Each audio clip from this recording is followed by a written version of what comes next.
Welcome. Good afternoon. I'm very delighted to have Professor Aldecoa with us. Let's give her an applause. I'm so happy. Sorry. This is the class meeting time for the course Art Song Across Cultures, and the first time this course is taught here. Wow. And we are very honored to have Professor Aldecoa to come talk about Filipino art song. This is exactly the area that we don't have material to study with. We have the volume on East Asia, Australia, and of course Germany a little bit. So we are very excited to have you. Thank you very much. Our students in this class, it's different from tomorrow's and the day afterwards. Yeah. So we're very different parts of different programs of the University of Music and Graduate Institute of Ethnomusicology here and Graduate Institute of Performing Arts and at the master class. And although our students are not trained to be a Western classical performer in this context, most of them, maybe one or two, would have more training than the others. We're very eager to know about art song, cultural setting, and the aesthetics and the experience. So let me introduce Professor Aldecoa to you a little bit without taking too much time, because she has a fabulous record of performance and study. She's actually leading a double career as a pianist and as a vocalist. And so she was chairing the keyboard department at the University of Philippines, Diliman. And she has a very fabulous vocal career, vocalist, soprano, perhaps around the same time as a pianist. And then especially around 10 years ago, then she went to Germany to further study art song, the study of art song or in general? Yes, art song. Art song, specifically art song. So this is really very impressive, because usually soprano would be trained as opera singers and all, but for art song, it's really great to hear that you're so specific. And in Germany, in Karlsruhe. So she was the major performance in a lot of groups, collaboration with groups in different countries in Europe before coming back to Manila, to Diliman, or different parts of the Philippines. Yes, the University of the Philippines. So with that, we look forward to hearing about the Philippine art song, as well as other the performance of other Western classical repertoire tomorrow across cultures within the European context, and also between Europe and Asia as well. Now, to begin, can I ask you a favor? We haven't done this before.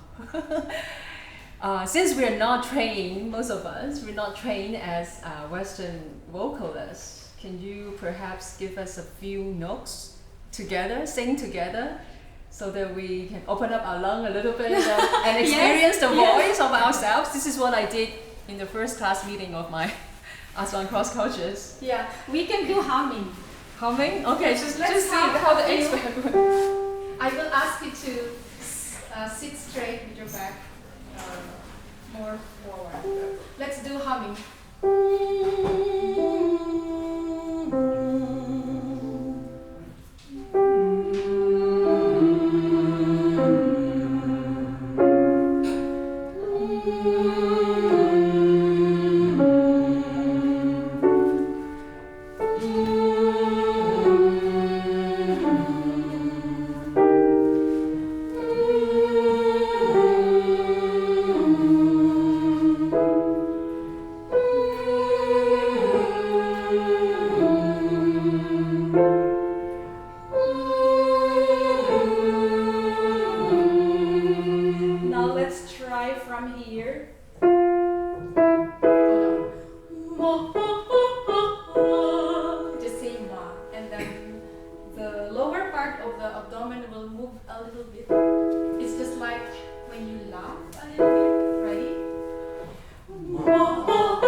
lecture, Philippine art songs, a reflection of significant human experiences. That's, thank you so much. Good afternoon, ladies and gentlemen. I am very pleased and honored to stand before you today upon the invitation of Associate Professor Joyce Chong to give a lecture on Philippine art songs, reflections of significant human experiences. When I think of art songs, the first model that comes to my mind is the German Lied or German art songs.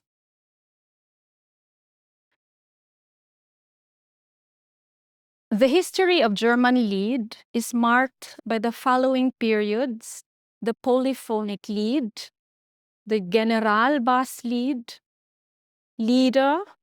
This covers the first Berlin School, the second Berlin School, and the Lieder in Vienna. And the second to the last is Romantic Lied, and the last is the 20th century. During the 19th century, the German vernacular song developed into an art form in which musical ideas suggested by words were embodied in the setting of those words for voice and piano, both to provide formal unity and to enhance details. An example of this is Gretchen am Spinnrade, D118, by Franz Schubert, written in 1814. You see here a recurrent line. It's a recurrent circling 16th notes on the piano. And these are sonic representations of the spinning wheel. The Lied began with its greatest poet, Johann Wolfgang von Goethe. They say that the art song, the German art song, was actually born when Schubert put to music Gretchen am Spinnrade.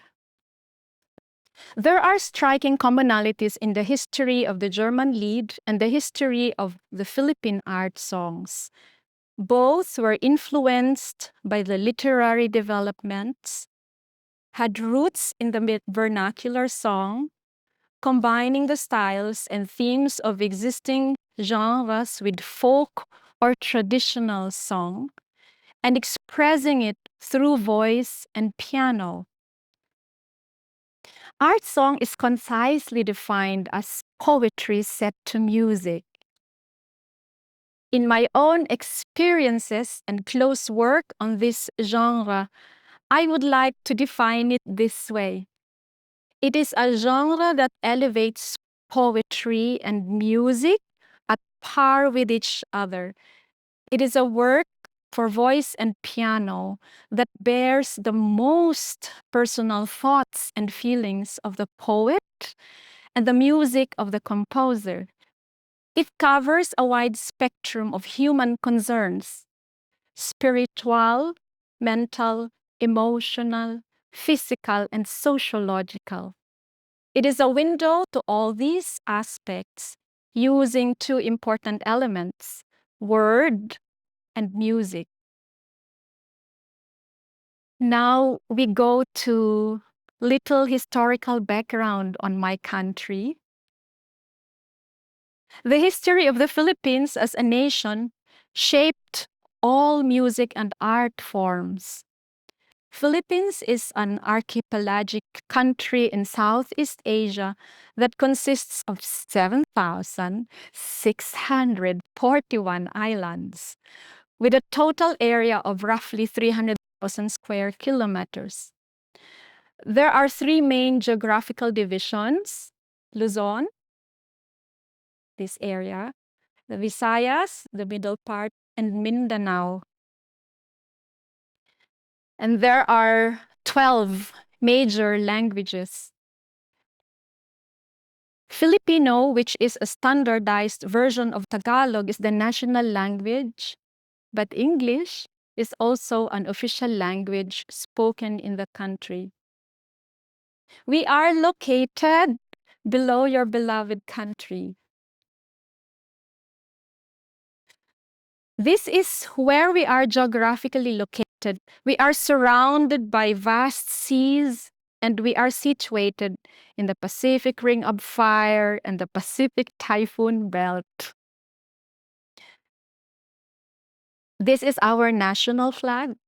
The white equilateral triangle symbolizes liberty, equality, and fraternity. The horizontal blue stripes symbolizes peace, truth, and justice. The red stripe is for patriotism and valor.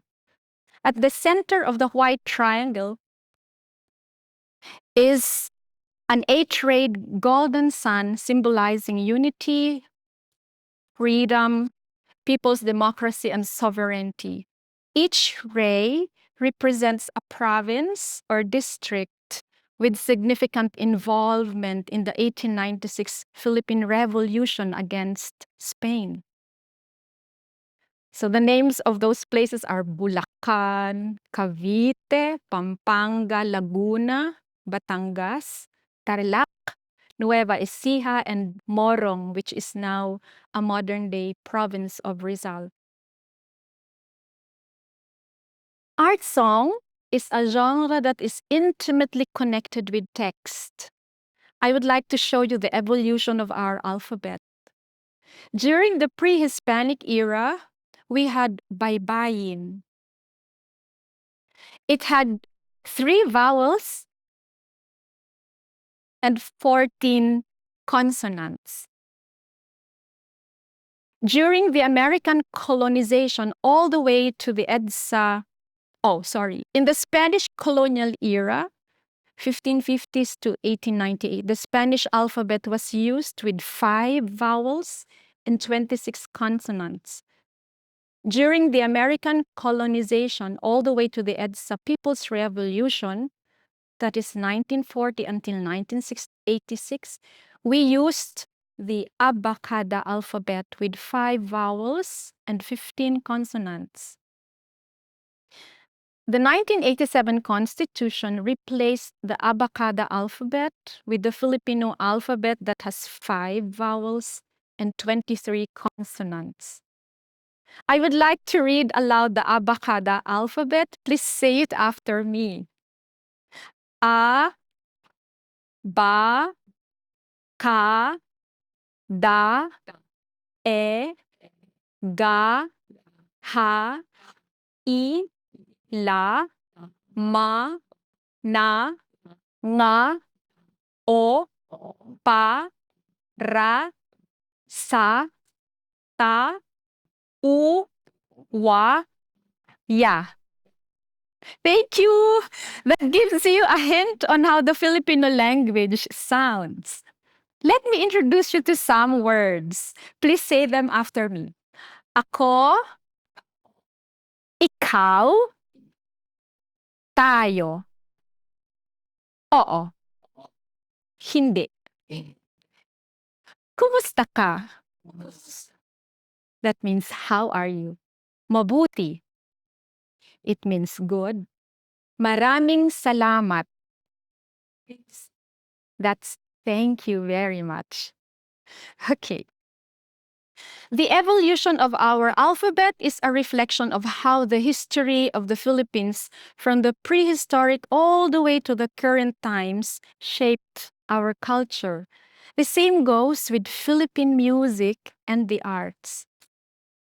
Now, you see the timeline of our history.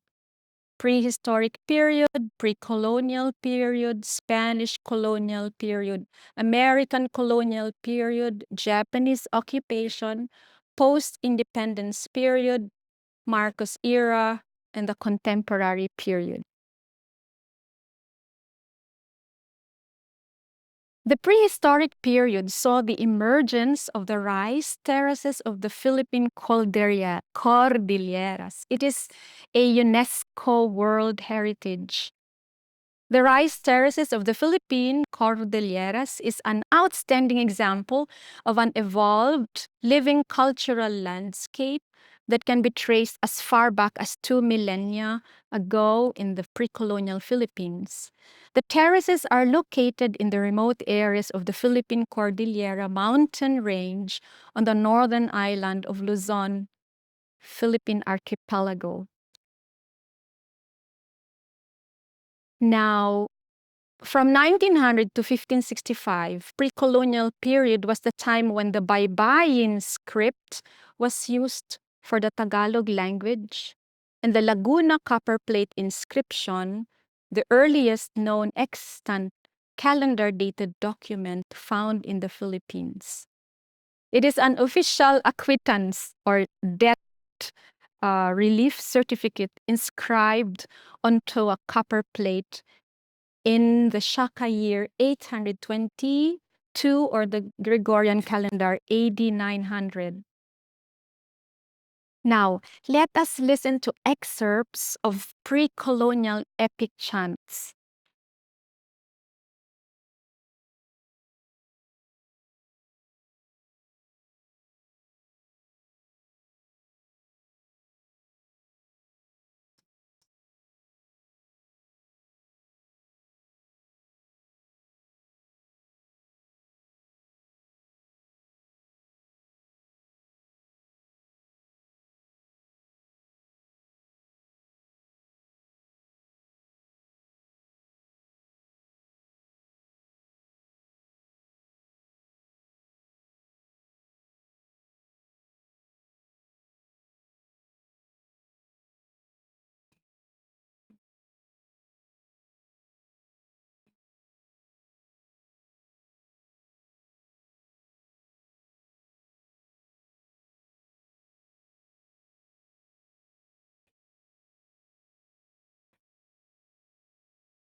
So that was Silsilia.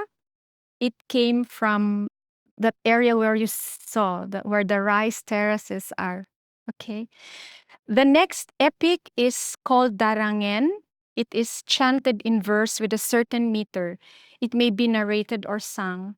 It is secular in context, utilizing metaphoric language and dealing with stories of ancient people. Let's listen to it.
So if you notice, the chants are melismatic, and then the range just goes this way.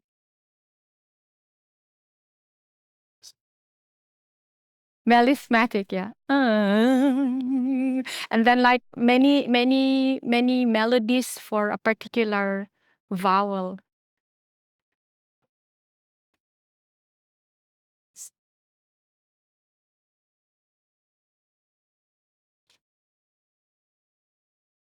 The-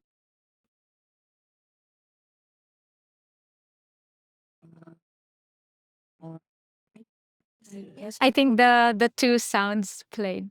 So, um, so that gives you an idea. Now,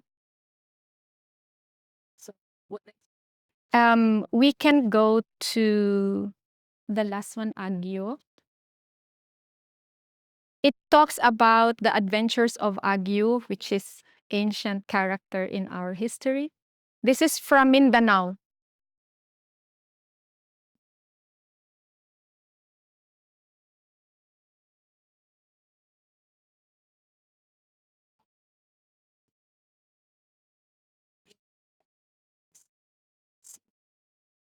Mouse. The publish of in the group of Blue Public One. April 28, 1969.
Thank you for listening.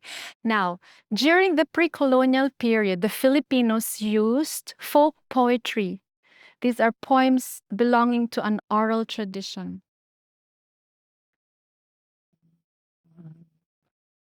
So, the following are the early poetic forms. We have riddles, proverbs, short poems, and poetic exchanges. One of the poetic exchanges is Balitaw. It's a secular folk poetry of southern Leyte that grew most popular in Cebu and flourished in the Spanish colonial era. It originated as a debate or dialogue between man and a woman during courtship. It is in a lively triple meter, faster and with more accented rhythmic accompaniment compared to a waltz. Together with the folk poetry, folk songs were sung. There are two general types of folk songs: the narrative or ballad, which tells a story, sung to a repeated melody, leisurely in narrative style, detailed and moralistic in tone. The other one is non-narrative song. It's composed of life cycle songs, occupational and activity songs, agricultural songs, ritual and religious songs, and miscellaneous songs. I would like to highlight the life cycle songs. We have songs on infancy. An example is a lullaby. On childhood and on courtship. Here we have serenade, love songs in the form of danza or kundiman. And then there are also songs on marriage, family life, death, and mourning. The miscellaneous songs are about nature and humorous songs. So one of that is a Tagalog war or battle song called Kumintang. Out of these two folk songs, I would like you to remember Kundiman and Kumintang. Let us say them all together. Kundiman kumintang. Yes. So, the Spanish colonial period lasted 333 years. Very long. It's from 1565 to 1898. It had a tremendous impact on the lives of the Filipinos. Catholicism was introduced, and the people were converted to the faith. Western music was taught, practiced, and passed on to generations of Filipino musicians. Being colonized may mean being deeply wounded to the point of radical silencing of the existing culture. Submission to the will of the colonizer may be the most obvious response, but the Filipino art of assimilating and embracing the Spanish culture into their existing indigenous or folk traditions turned this painful reality into gifts, where music and the arts were tossed upwards, elevating their form. Filipinos, a race that loves music and dance, express these harrowing experiences in word and tone. Out of the indigenous folk traditions, it was the kundiman that felt perfect to ventilate the innermost thoughts, feelings, and aspirations of the Filipinos. Kundiman is a song written in triple time and usually begins in the minor key. It sings about love that is faithful and true, but carries a sad tone, highlighting the sacrifice and the love thus for his or her beloved. According to composer and historian Antonio J. Molina, it is closely related to its predecessor, the kumintang and awit, or the metrical romance. So this is the development of kundiman. It's from 1800 to 1930s. So there are three periods in the development of the kundiman. The folk kundiman, 1800 to 1896, patriotic kundiman, 1896 to 1900, and the last one, art kundiman, 1900 to 1930. And there are also three theories regarding the origin of the kundiman. It could be a contraction of the phrase kung hindi man, meaning would it not be so. It might have been derived from the verse hele hele ng kandungan, hele hele ng kundiman. It's a lullaby. Hash, hash, the cradle, hash, hash, the kundiman. It could also refer to a red cloth worn by male dancers or men in the countryside. The evolution of the kundiman as a literary musical form and as an art song could be traced to four stages of development. The functional phase, an expression of love through extemporized text with the insertion of certain phrase formulae such as kung hindi man. So the music was taken from pre-existing tunes identified as awit or kumintang. The second stage is the semi-stylization of the musical formulae, in which metric pulses of Western dances, example vals, danza, fandango, were integrated into the singing style. Elevation, the third one, is elevation of the previously extemporized text to a literary poetic verse format by schooled writers. And the last one is the composition of the music to suit the structural and aesthetic demands of the poetic text. So these are the poets who wrote high form of literature, of poetry. We have Jesus Balmori, Manuel Bernabe, Patricio Mariano, and Deogracias Rosario. Here you see the score of Joselinang Baliwag, or the Jocelyn of Baliwag. This is a courtship song written by Isabelo de los Reyes to express his love for Maria Josefa Lara Tiongson. They lived in the 1864 until 1938 and until 1974 times. So this was set to music by Lucino Buenaventura, but it is based on a folk song. It was published in 1905. So this is Joselinang Baliwag. And we have the cover of the published score. It says Danza Tagala. And it is Musica del Legitimo Kundiman. It is saying that it is a music of a legitimate kundiman that was supposed to be played by a band and a soloist. Okay. And let us listen to a recording of Joselinang Baliwag.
Okay, you may have noticed that there are three distinct parts.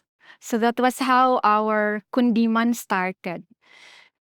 Now, during the American colonial period,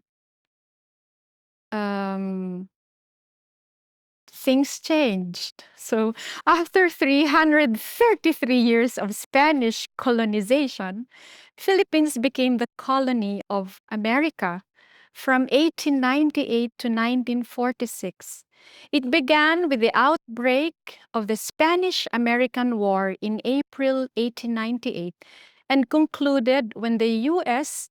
formally recognized the independence of the Republic of the Philippines on July 4, 1946. Commonwealth of the Philippines replaced the insular government and served as the transitional government in preparation for the country's full achievement of independence. On December 21, 1898, the policy of benevolent assimilation with regards to the Philippines was declared. This meant that the Philippines was to come under the sovereignty of the United States, with American forces instructed to declare themselves as friends rather than invaders. The Americans used education as a tool for colonization. Music was included in primary and secondary education. Music conservatories were founded, and studies abroad became possible for local musicians. In 1908, the University of the Philippines was founded. So this is the campus where I teach. That's the entrance to the campus.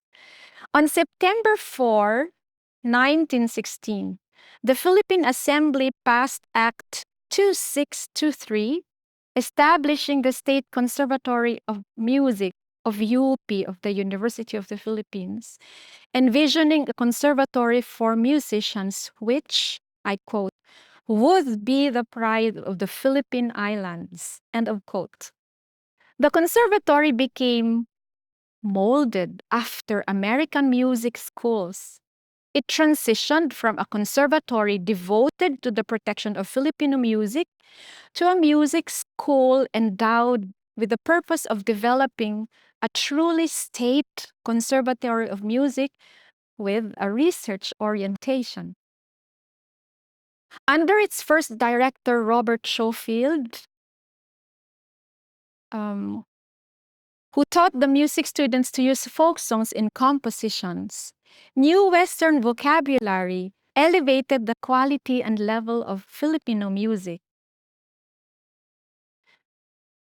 We have pianist and composer Francisco Santiago, a graduate of the conservatory. He was sent by director Robert Schofield for further studies at the American Conservatory of Music in Chicago. He obtained his Master of Music degree at the American Conservatory of Music in 1923 and a doctorate degree at the Chicago Music School in 1924. He is the first Filipino who ever got a doctorate degree. He returned to the University of the Philippines in 1925. Dr. Alexander Lipay, the Austrian director of the conservatory at that time, appointed him as professor and head of the piano department. Santiago became the first director of the conservatory. Now, we will listen to a live performance of Kundiman. This is set to music by Francisco Santiago in 1917 on the texts written by Deogracias A. Rosario and Jesus Balmori. This is written for voice, piano, and violin. And this is the first art Kundiman. It has 3 parts. The text is a dramatic portrayal of a person who is weeping, asking a beloved to listen to his misery and give the heart, life, and hope of the beloved to him. In the midst of his misery, only an image of the beloved gives light. So now we perform Kundiman.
So that was the first art song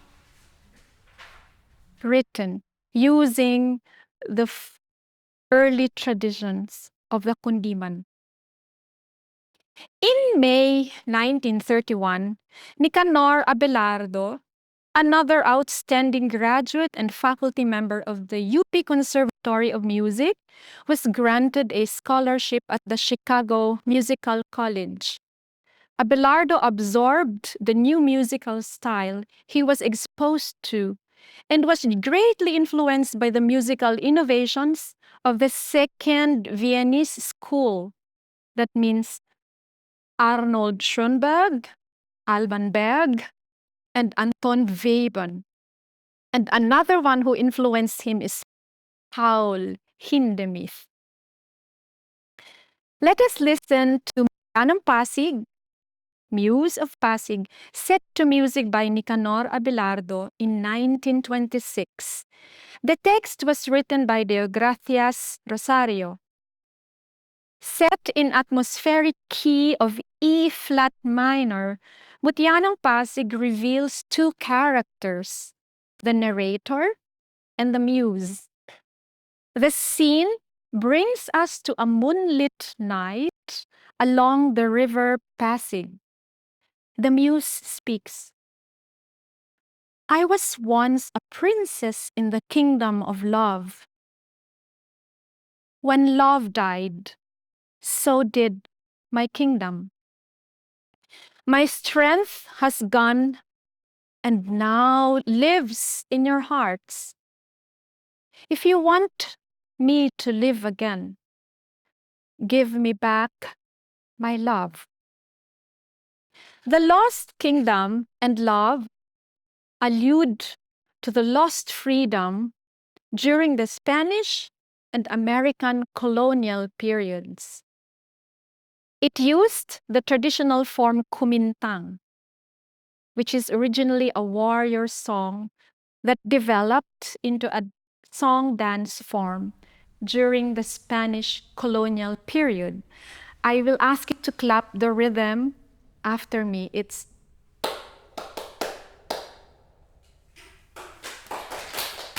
yes. So that pattern you will hear in this music.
So that was my art song recital in Poland in 2019. The next song that you will hear is Bayan Ko, meaning my country, set to music by Constancio de Guzman in 1928 on a text by Corazon de Jesus. Jose Corazon de Jesus used Tagalog poetry to express the Filipinos' desire for independence during the American occupation of the Philippines. The nationalist sentiment expressed by the text made the song a battle cry against colonialism and oppression at different periods in Philippine history. This was popular during the Japanese occupation, at the rallies and protest marches during the Marcos regime that culminated in the 1986 EDSA revolution. And this is also sung at any protest gatherings. During the Marcos years, the word umiiyak or crying was changed to pumipiglas or struggling in order to emphasize that active participation is necessary to achieve freedom. The song is in slow triple meter of the traditional kundiman, plaintive and melodious love song dedicated to Inang Bayan or the mother country. This was included in the 1970 revival of Severino Reyes' Zarzuela, Walang Sugat or No Wounds. So we will perform this song live for you.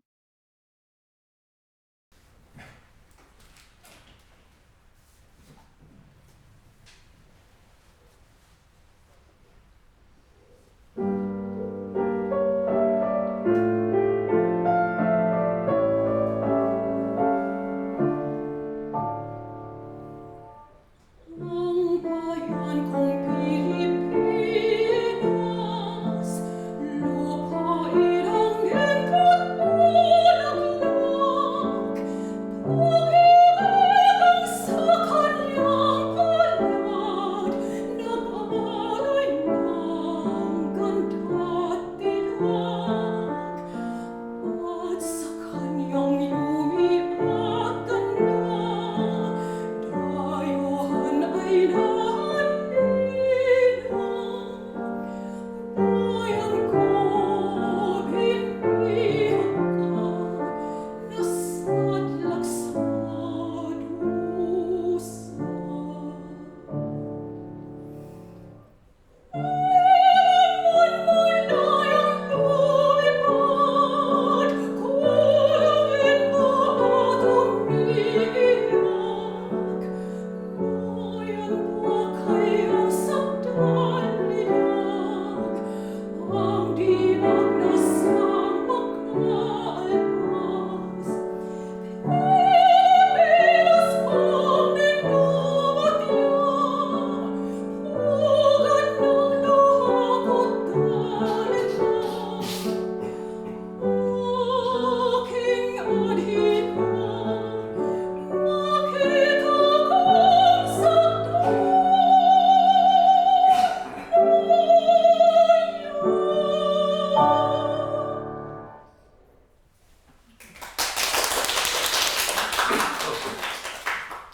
Thank you. When I was in my high school years, that was the EDSA revolution. So all Filipinos were singing this song. And then on the third day, our tyrant President Marcos left the country. So our revolution, we call it EDSA revolution, it was the non-bloody revolution. That was a revolution with songs, with prayers. There were guns, but the guns were not fired at the people. So this is very significant.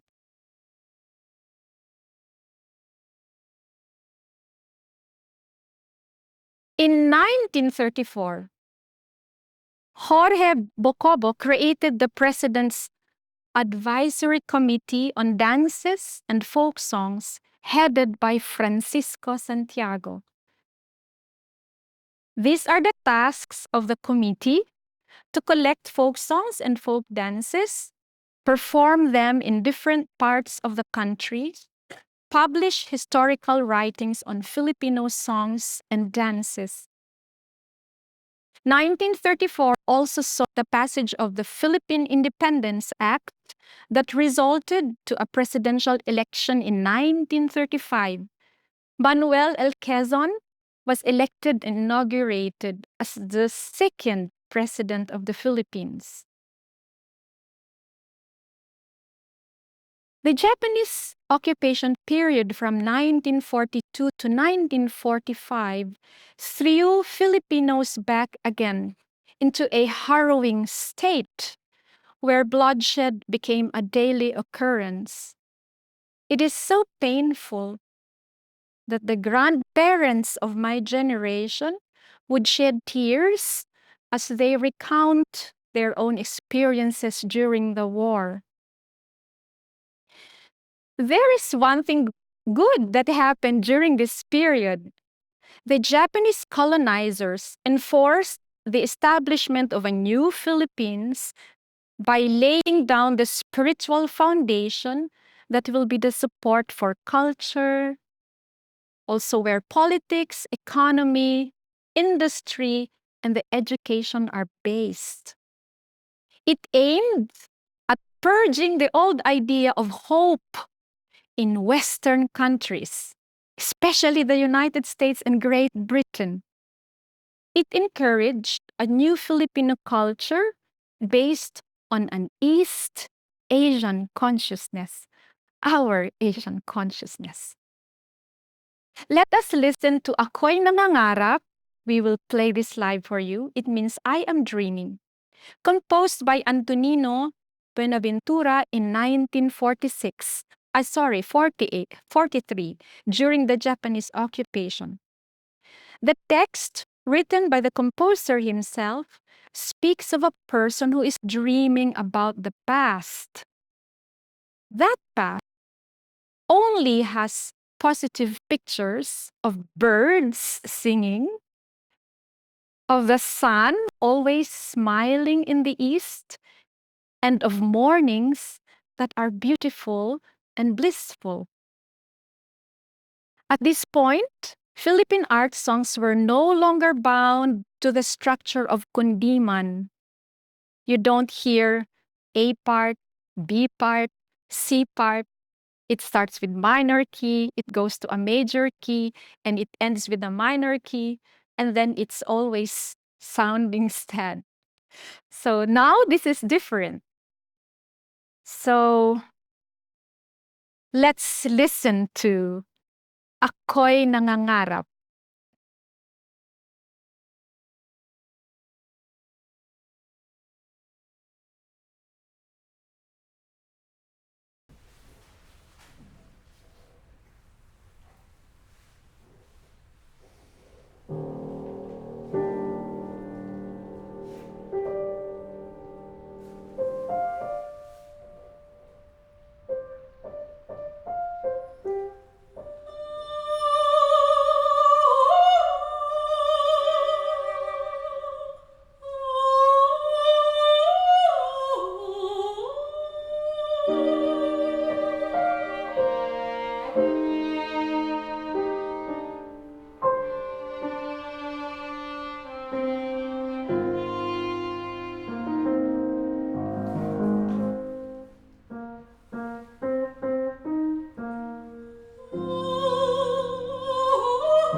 Manileños saw the destruction of Manila in 1945.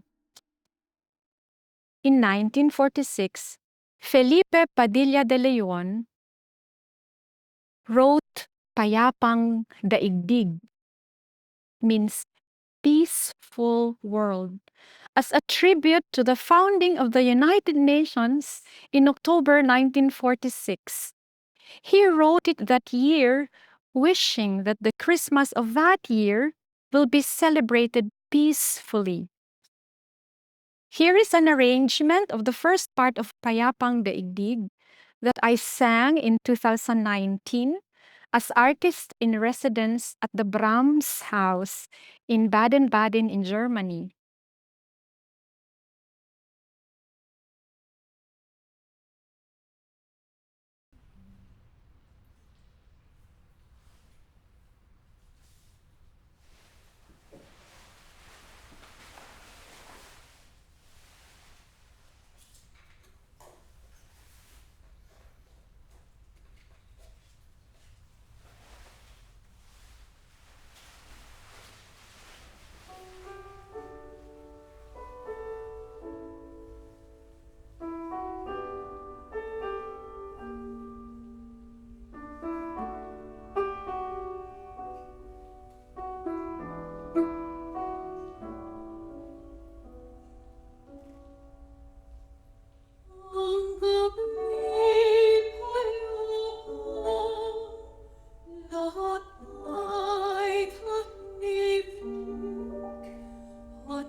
It says, "The night is so peaceful and everything is quiet.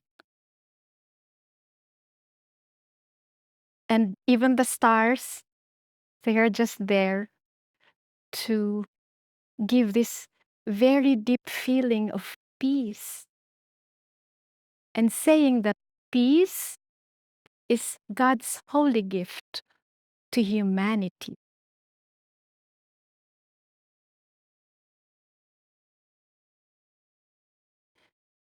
During the post-independence era, from 1946 to 1965, younger Filipino composers carried the torch of the older generation of composers to the next generation. So we have these composers: Lucino Sacramento, Felipe Padilla de Leon, Lucio San Pedro, Eliseo Pajaro, Restituto Omali, Jose Maceda, Maria Rosalinda Abejo, Amada Santos Ocampo. So I was able to meet him when he was still alive, and Jose Maceda. Republic Act number 1370 was passed by the Senate and House of Representatives of the Philippines on June 18, 1955, creating a public corporation for the promotion of music with state funding. So you will be listening live to Kay Tamis ng Buhay, written by Felipe Padilla de Leon. It is a setting of Jose Rizal's text from Noli Me Tangere. Jose Rizal is our national hero who was assassinated on this December 30, 1896, and his assassination sparked the revolution against Spain.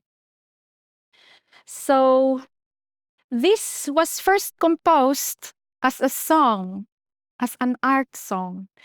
And then it was used as part of an opera, Noli Me Tangere, by the same composer.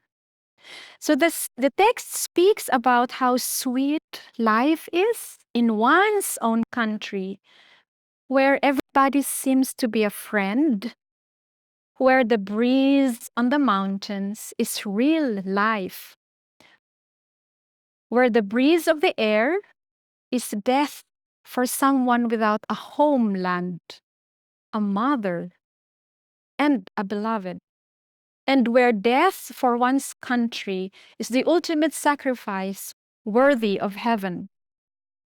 Jose Rizal is not favoring bloody revolutions, but at that time, he could not stop the Katipuneros because they want to go on war. So he comes from the culture of change through non-bloody means. So here we have Kay Tamis ng Buhay.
Thank you, Vincent.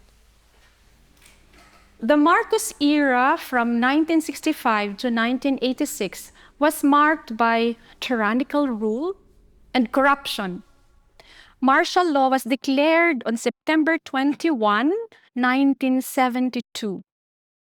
Underground protests grew, and the EDSA People Revolution ensued after the assassination of Benigno S. Aquino Jr. But this was also the time when support for culture and the arts was generous. We had the Cultural Center of the Philippines and the National Arts Center. They were built at the time. We also have the founding of the Philippine Philharmonic Orchestra in 1973. National Competition for Young Artists Foundation was founded in 1973 through President Ferdinand Marcos's Presidential Proclamation number 1173, declaring the period between November 26 and December 12 every year as National Week for Artists. Outstanding artists were sent abroad for further studies, and international renowned performing artists visited the country. In 1965, the Music Promotion Foundation of the Philippines, under the chairmanship of Jovita Fuentes, published an album of Philippine art songs containing 27 songs of selected composers. She wrote a touching foreword saying that it's high time to really get this published because it is showing how deep the culture is. It is a language into the hearts and soul and mind of the Filipino people. Philippine art songs continue to be commissioned by the National Music Competitions for Young Artists Foundation for the solo voice category. Regional festivals and competitions like the Bicol Music Festival and the Cebu Popular Music Festival give birth to art songs in the vernacular language. Composition students and professors in music institutes continue to write Philippine art songs. Between 1982 to 1983, Michael Dadap, a Filipino composer, guitarist, and conductor, set to music the poetry of Nelson Navarro's Mga Awit ng Pag-ibig at Pangarap, Songs of Love and Dreams. It is a song cycle written for voice, cello, and piano. It speaks of the happiness one feels when one falls in love, then the fear of separation itself, longing, and a happy reunion. You will hear the first in the song cycle where it is the falling in love state.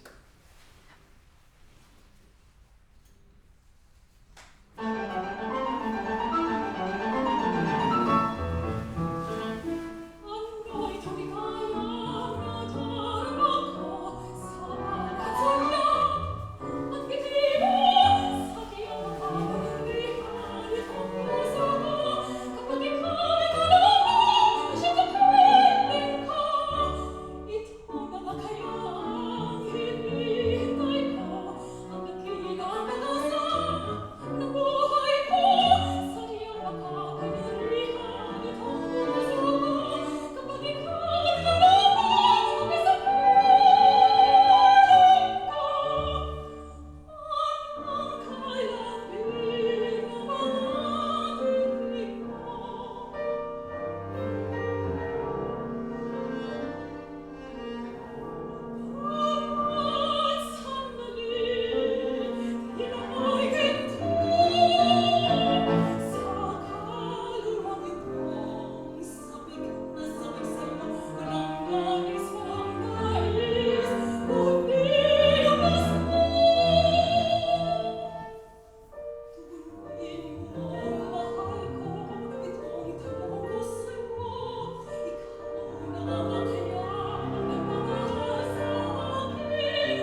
So you see the energy of falling in love in that song. By the way, the lady turning the pages is a wonderful pianist. She is Taiwanese. She is Su Shen Su. She was my classmate in Germany. Very good pianist also. Now, we are now entering the contemporary period from 1986 until the present. The EDSA People Revolution marked the contemporary period of our history as a nation. This was the time when the art song Bayan Ko, which we performed live, by Constancio de Guzman on the text of Jose Corazon de Jesus, accompanied the Filipinos in its quest for liberation from tyranny. Then, the book on the art songs of Lucio San Pedro was published in 1996.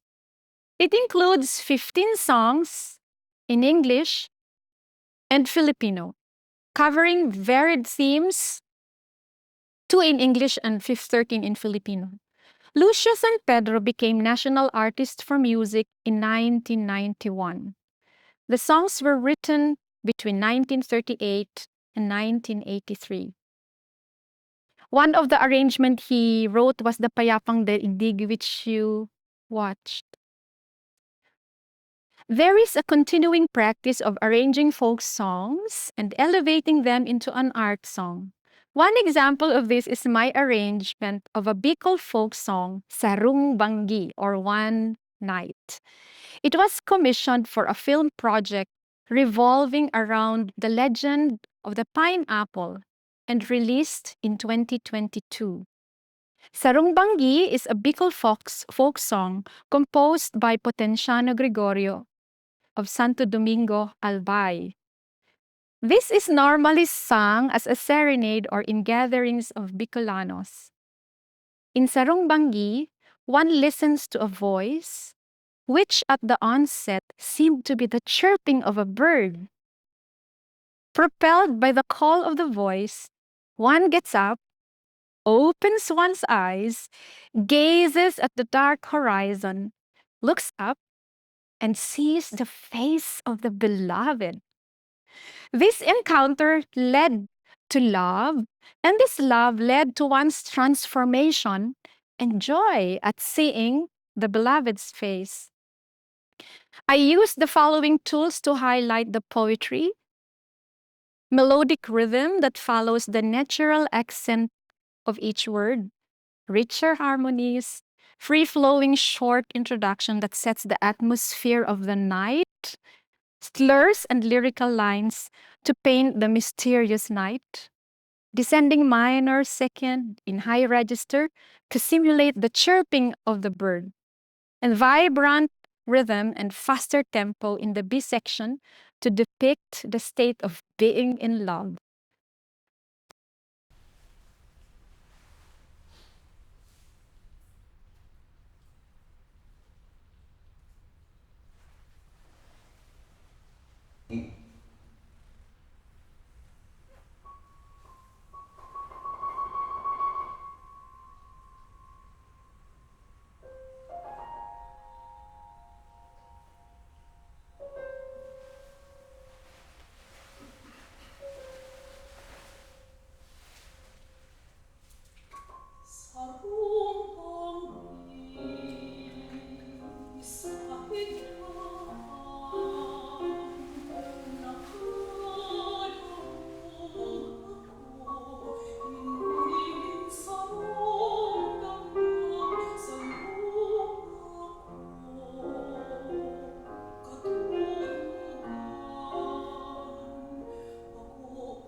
So that was a film for children. And the reason why you see me playing and singing was because this was made during the pandemic, where we were not allowed to go out. So I arranged the music, I played, and then I sang. And I thank my beloved husband, who all the recordings that you see was his excellent work. Filipino composers continue to write art songs using the 20th to 21st century compositional techniques. Two examples of these are the setting of the Coconut Poem by national artist for music Ryan Cayabyab on a text by Jose Garcia Villa. The Coconut Poem is a witty and funny text about the coconut. Cayabyab used a jazzy idiom full of syncopations. So you will already see during this current time works like that. Another work is the setting of Mapawalay to be separated by Maria Christine Muyuko on a text by Zeus Salazar. It is written for voice, cello, and piano. I sang its world premiere on June 22, 2023. Muyuko's genius in tone painting made the text even more dramatic. The dialogue between the cello and the piano, the clusters, the flowing lines, the accentuations, changing textures are like a rich bed where the voice could freely unfold. By the way, the husband of dear friend Christine is present today, Dr. Titus Levy. So we go to 70. Yes.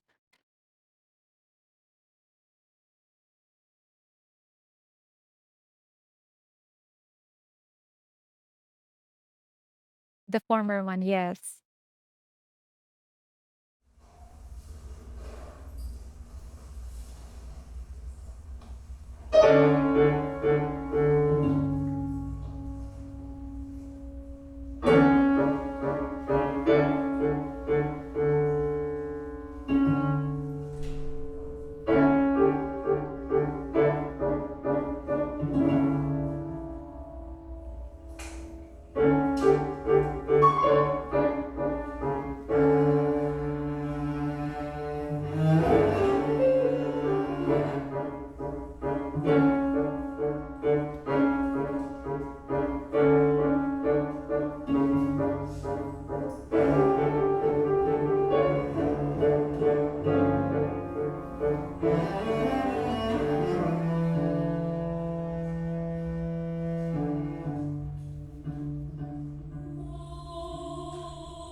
So,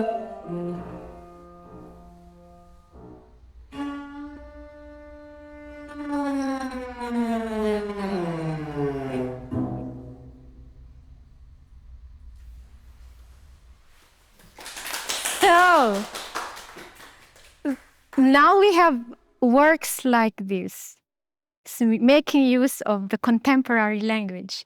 It's, how did you find that sound? It's still very affecting. Now, Muiko's latest song cycle is Voices Lost in Industrial Winds. Written between 2022 to 2024, this cycle is a sonic representation, I quote, of stories of marginalization of indigenous peoples throughout the Southeast Asian region. It draws upon a range of sound sources, especially vocal music and chanting in indigenous peoples living in or near ASEAN countries. We have come to the full circle now. We started with the rich indigenous vocal music of the Filipino people, and we close the circle with a work that draws inspiration from this rich cultural heritage. I would like to leave you with a profound quote from Dietrich Fischer-Dieskau. Music and poetry have a common domain from which they draw inspiration and in which they operate, the landscape of the soul. Together, they have the power to lend intellectual form to what is sensed and felt, to transmute both into language that no other art can express. The magic power that dwells in music and poetry has the ability ceaselessly to transform us. Thank you very much for joining with me.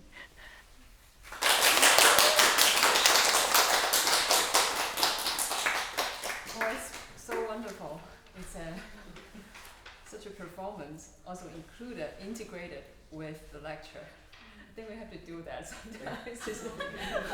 Instead of just mine, going through the intellectual criticism, but actually we can say it so elegantly and being part of the performance. First of all, I would like to open up for a few questions, but I would like to say thank you to a few persons first. So first of all, it's Dr. Titus Levi, who actually is the person who introduced Professor Aldecoa to me. Otherwise, I would never have met Ina. So let's give him an applause. He's originally from Los Angeles. We have a student who's actually was born and raised, right? Born and grew up in Los Angeles. Wow. So maybe we can talk. Yeah, he's been here just last year. Yeah. So I would also like to thank Vincent, who's gone. And also Yuting, our Yuting, the piano. Yeah, so I would like to thank the collaborative pianist and Yuting, who's also recording the whole event and agreeing to play the violin. So thank you very much. And I also want to extend welcome again, not only to Ina, but also to what she just mentioned, Dr. Tom Frinter, who actually is the person who discovered Ina and brought all the wonderful recordings to us. So let's welcome the couple again. First time to Taiwan, I think. Yes, my plane stopped here 10 years ago for half an hour. China Airlines. All right, so it's good. So I would like to hear a few questions or comments. This is really so wonderful. There are so many parallels that I can think of. Yes. So when I was reading the book of Professor Chong, I saw parallels. Yeah. It's amazing. And we were not talking to each other. I mean, in the 1920s, there was no mobile phone that would communicate to another composer there. Hey, what are you doing in your country? But there was this commonality, and that gives me goosebumps because it tells us that this language is so universal, using art songs to express the innermost thoughts, feelings, and dreams of a people, of a country. It is even used as a tool for change. Amazing. Can I?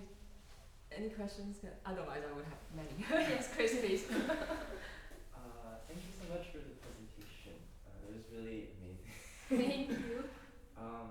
Okay, I guess maybe like two smallish questions. Just, I guess, one, because I think in this class we've been talking a lot about language and art song this semester. So I was kind of wondering what you think about, what specifically about like the Filipino language is, I guess, what are some of like the things that make it like suited towards this genre, but also what are there aspects that also like make it difficult? Because we've been like talking about like Chinese art songs, and because Mandarin is like a tonal language, so you have to like write art songs to fit the language. I was wondering if there's also like that sort of aspect too. And then my second question was just because like the Philippines is such like a linguistically diverse place, right? So I was wondering if there were like art songs written in other languages in the Philippines as well, as in addition to like Filipino. Filipino, yes. We are gifted with a language that is very neutral. Like we have a, e, I, o, u. So it was easy for the poets and the composers to set that into music, especially the composers. There was no problem with the syllabication because it's not a monosyllabic language. And then maybe because of the Latin script, it was very easy to assimilate the Western influences. And yes, we have different languages aside from Filipino. Tomorrow in the concert, I will be singing one song in Cebuano. And these songs continue to be composed even until now. We have composers who are coming from different areas of the Philippines, and they actually set to music these texts. We even have the work of Dr. Christine Buico. She actually used texts from the ethnic groups. Dr. Titus was able to, no, he was the one who premiered it, the world premiere of that work. Yes, Ty, you have. So there's a piece that Christine wrote called Ahoy Songs. And I'm going to diverge and come back. Christine is very interested in the vox populi. You know what I mean by this? Okay? So a lot of what we're talking about is poetry. Christine likes common language, vernacular, regular people. Ina did a wonderful performance of a piece Christine wrote many, many, many years ago called Issues, which is the Pinoy way of saying issues. And it was about foreign workers, female foreign workers, and some of their experiences. And Christine took excerpts of these interviews and then set that to music. So Ahoy Songs consists of 4 songs. One is a sea chant, calling out to people who are fishing, come back to the shore, let's gather. One song is a shamaness who heard what she called an enchanted being singing to its dead child. So it's a lullaby pavan, I guess, elegy. One piece in the set is called Tapdanga, which is Kinarai A, which is the language of the Highland people of Panay. And that's actually set to a dance rhythm that men use to seduce women. Okay? Tapdanga, and it's literally, that's the rhythm of it. And a children's song called Balai Titoy, which is a nonsense game about a pig. So there's an example of, you know, those different languages being used. So Yeah. in that case, Ilongo and Kinaraya. Yeah. And the language of the even earlier than the Malay people who settled in the Philippines, the darker people with nappy hair. Some people say Ati, some people say Ata, different names, different places, and the seed call is in their language, their native language. Yeah. 3 languages there. So now even these ethnic languages are being used as texts for art songs, and even the chants that they sing, they are quoted, and composers work around it and develop it. It's amazing. And even film. The other question open about Chinese. There's part of the question which has still not been answered. Oh, I was just using that as an example. So you're talking about that. Yeah. Any questions? I wanna, yeah, if you don't, time is ticking. Please treasure your time. Let me ask a question that I really want to know.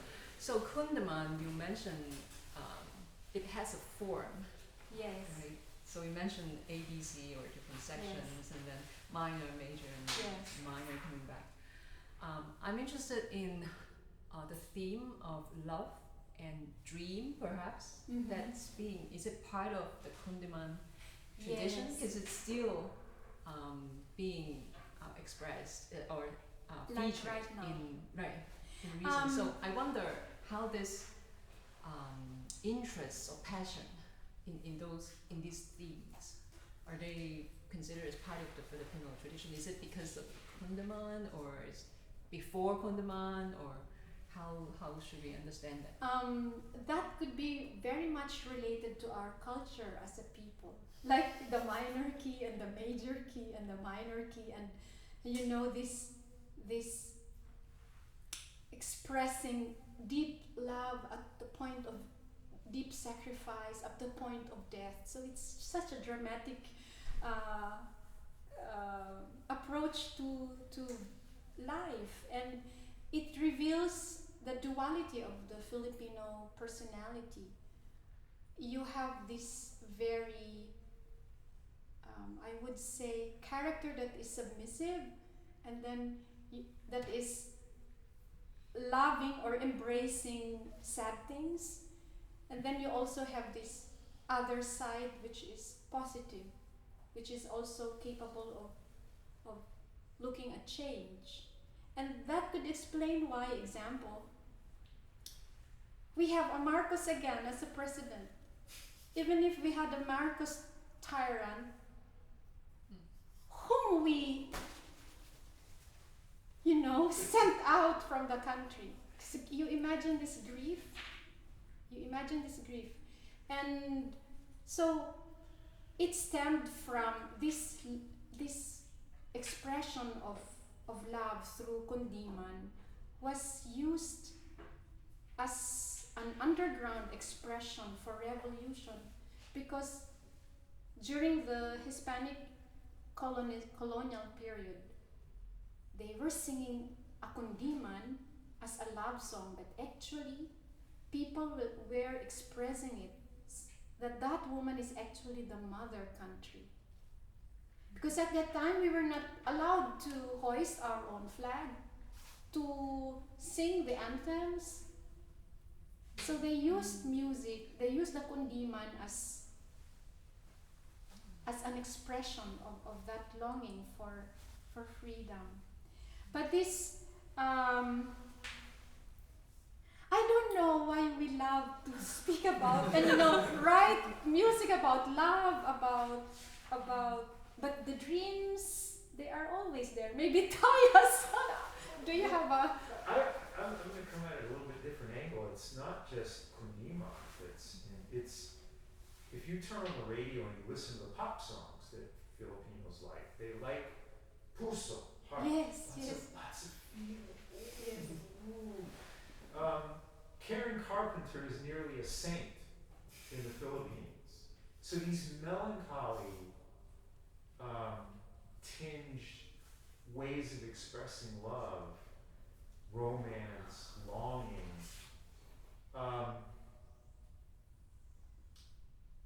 what could have been, what I wish I would have had. These feelings sort of interpenetrate the culture in many, many ways.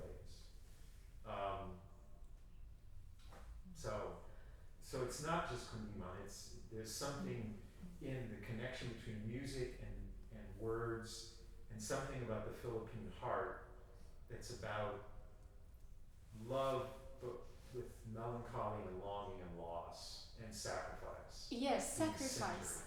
Correct. That sacrifice to the point of death. Can you imagine? And that is why we had example the Marcos rule our country, and then they just like the revolution came so much later. So we have it's a people that I would say knows forgiveness but to its disadvantage. Can you imagine a tyrant being buried in the heroes cemetery? I'll give an even more pointed example. I mean, as much as the Japanese inflicted suffering on the Philippines, think about this.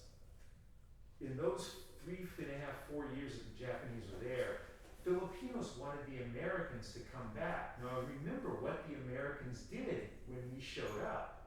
In 1898 till 1905, the main part of what we call the Philippine-American War, the United States killed, depending on who's counting, somewhere between 250,000 and 1 million people in a country of only 10 million people.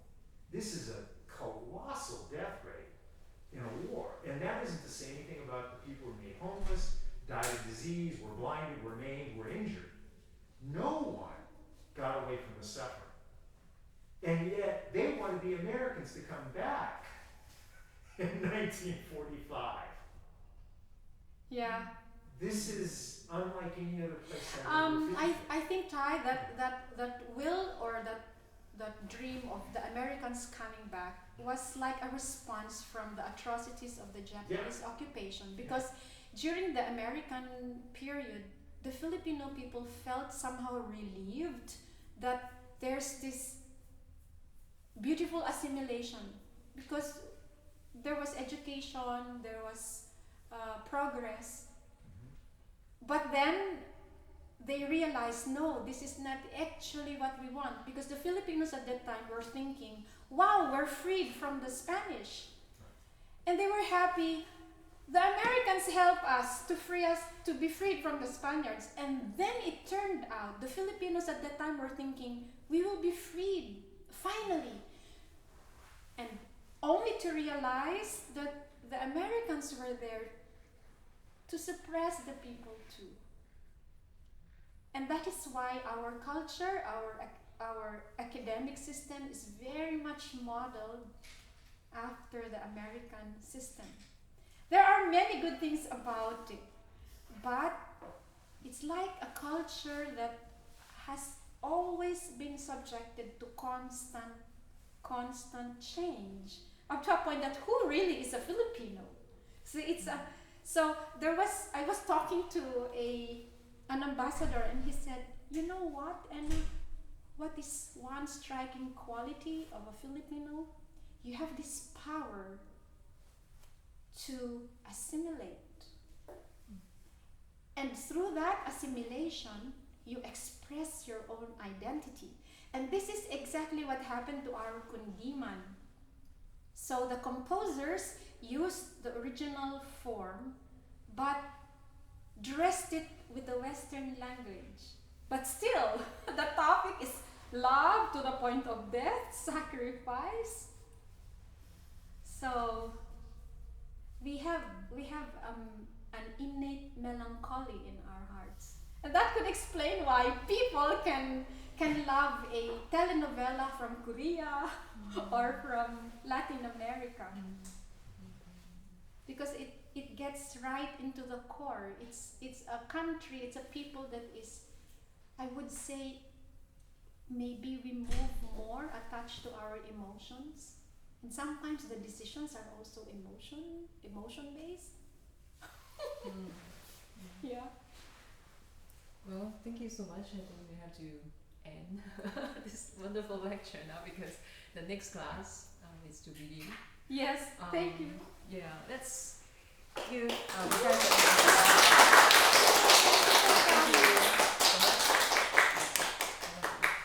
I hope it brought you to our culture through art songs and this understanding that there are many things common to us.